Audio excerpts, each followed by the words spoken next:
हरे कृष्ण। शिल प्रभुपाद सन्यास ग्रहण पर गुरु महाराज को आदेश को पूर्ण करने एवं चैतन्य महाप्रभुंकर शिक्षा को पाश्चात्य देश में प्रचार करने उद्देश्य रे प्रभुपाद अमेरिका जावाई मनस्थ कले।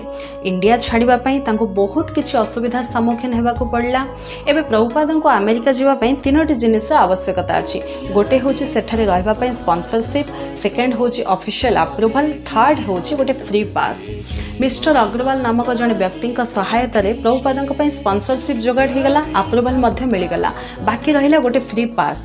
तो प्रभुपाद जड़े वेल विशर सुमति मोराराजी जी कि Scindia steam navigation company CEO थिले, से अनुरोध करती एवं बहुत किसी बारण सत्वे से फ्री पास गोटे कर दियंती। परिशेष में एत सब असुविधा सत्वे मध्य प्रभुपाद 69 वर्ष बयस हाथ में गोटे सुटकेस धरी, सुटकेस गोटे छता, किछि सुखिला खाद्य पदार्थ, निजे अनुवाद करिथिबा श्रीमद् भागवतम किछि कॉपी एवं अर्थ आकार में मात्र 40 टंका धरी एकाकी 13 अगस्ट 1965 जलदूत जहाज रे से यात्रा करने आरंभ करथिले। तो ये जो 35 दिन लॉन्ग जर्नी रे प्रभुपादों केते संघर्षमय हो पड़ा आम नेक्स्ट पार्ट रे देखिबा। तो आज क्विज हूँ शिल प्रभुपाद जिते बेले अमेरिका जाइथिले तांको केते वर्ष बयस होइथिला। आपनका आंसर कमेंट सेक्शन जणांतु। Thank you so much. Hare Krishna.